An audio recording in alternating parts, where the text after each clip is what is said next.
And here we are, Friday the 13th, the final chapter. Ranking the kills. So, obviously, number 14, bottom of the barrel, no comparison, Mrs. Jarvis, who dies of screaming at a camera and never being seen again. Yeah, Terry did the same thing, only we got to see a corpse with her. Mrs. Jarvis? Nah. Nope. Just dead. Yeah, not much to say about that one. Kind of pathetic. Number 13 is Rob Dyer. He's killing me! You know, off screen.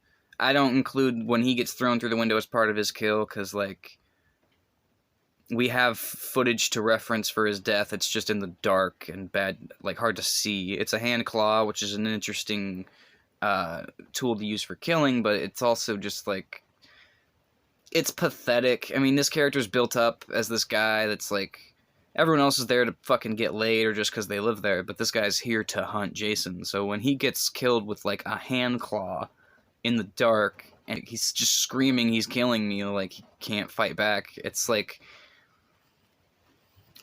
it's pretty pathetic, and it's, like, he's supposed to be this fucking man's man out there trying to hunt Jason, and then he goes out like a little bitch, and it's pathetic. That's what I gotta say to that.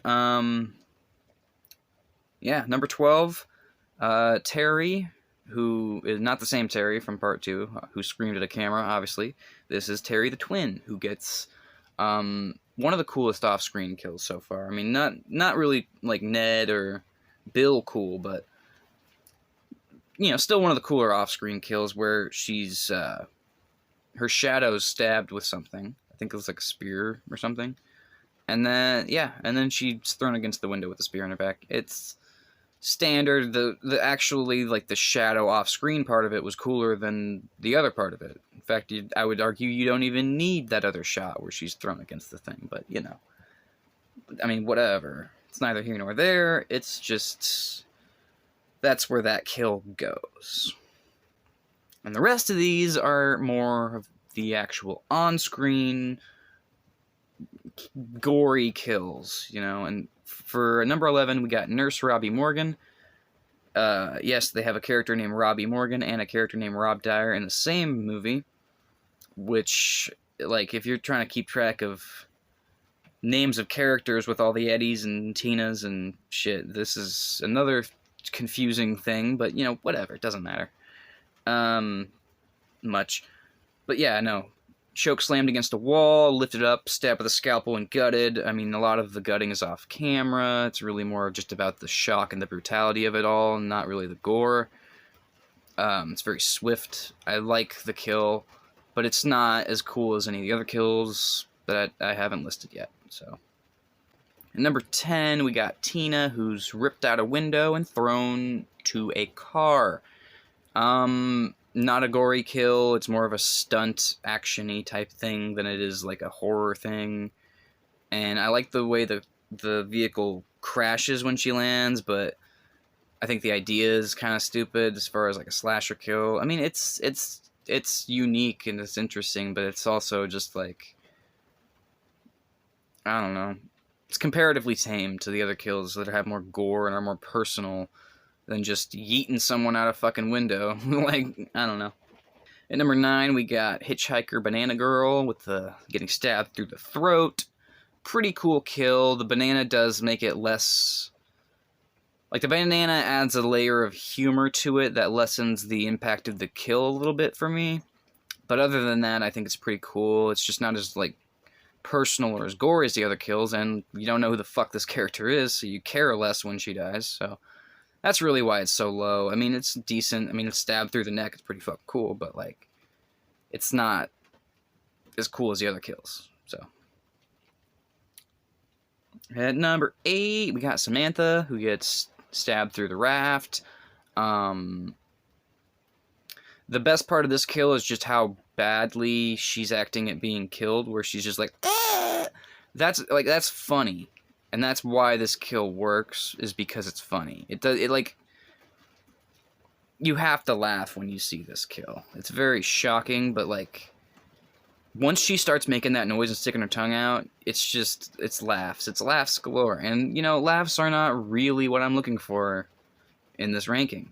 Like, if I was going for the funniest kill, that would be a different ranking, probably.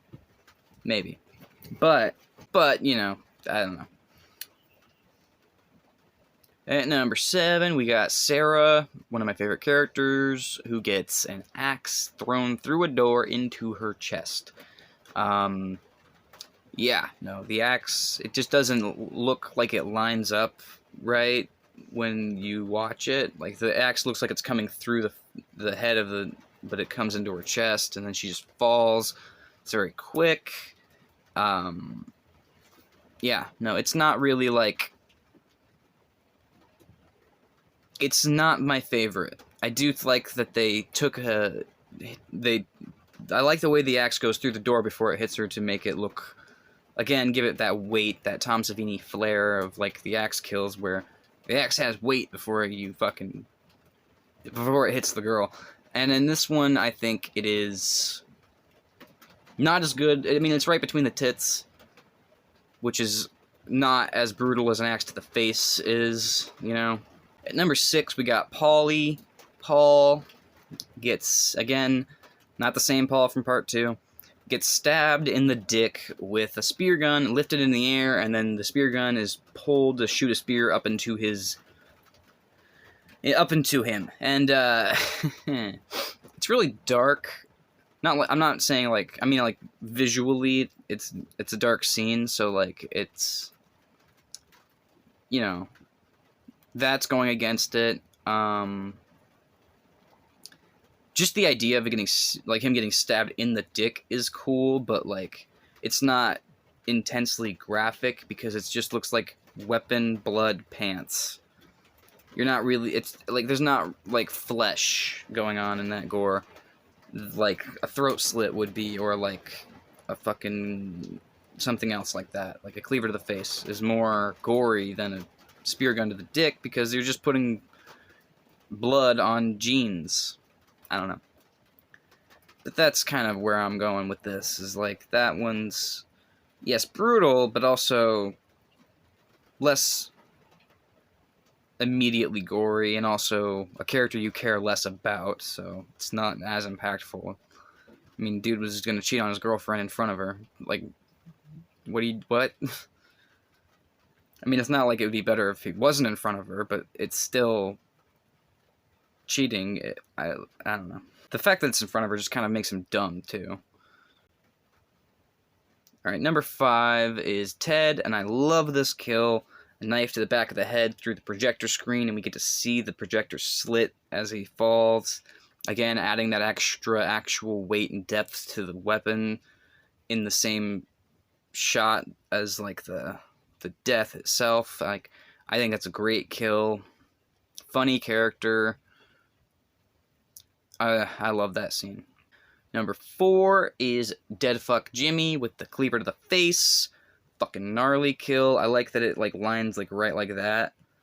Yeah, no, Crispin Glover nails it. The fucking kill's great. The corkscrew in the hand, that's an awesome added touch. Love that kill. Yeah, Jimmy Deadfuck certainly did die after fucking. Number 3, we got Jason, and definitely the longest kill, the most extensive kill, but the mongoloid aspect of him adds a layer of, like, it feels faker. Like if, say, a character that wasn't that deformed had the same kill, it'd be higher because, like, my brain sees Jason and thinks movie monster. I still love the kill. Like, the machete goes through the eye and he slides down on it, and the fact that he is the killer, and the fact that it's Tommy, and, like, all of these extra added layers to the kill are awesome, but, like, the more human the character is, the more I give a shit when they die, as far as, like, my brain registers the death as more meaningful if it's not Jason. I don't know. At number 2, we got Axel. Throat slit with that saw, but what really sells this kill... I mean, that's a really badass sawing scene, but what really sells it is the fucking twist around, the fucking head twist. That's fucking gnarly, graphic, great way to begin the movie, great tone setter for the gore. Love that shit. Love it. But it doesn't hold a spot for my number 1, which has basically always been my favorite kill in this movie, which would be Doug. Bare hand, nose crushed, whole skull crushed against the fucking shower wall. Genius, baller, fucking gnarly. I mean, the nod to Psycho that he dies in the shower, of course, has to be said. It's of note. The fact that, like Norman Bates killed a woman with a knife in the shower, but Jason can kill a full-grown man with his bare hands in the shower. I think that's kind of what they were saying and going for with this kill. And I think whether you like Psycho or Friday more, you can agree that they made a point when they did that. Like, I don't know. I love this kill. I mainly love it just because of the fucking, like, his face is destroyed, and we see his face fucking destroyed, and I love that. And the fact that it's all with Jason's hand, the fact that it's right after some pretty funny dialogue. I don't know. I love this kill. That's my Friday the 13th, the final chapter, death ranking. And, yeah, no. Morbid, but, an exercise in, loving this franchise, I guess. Catch you later, Bill and Ted. Like, subscribe, and all that bullshit.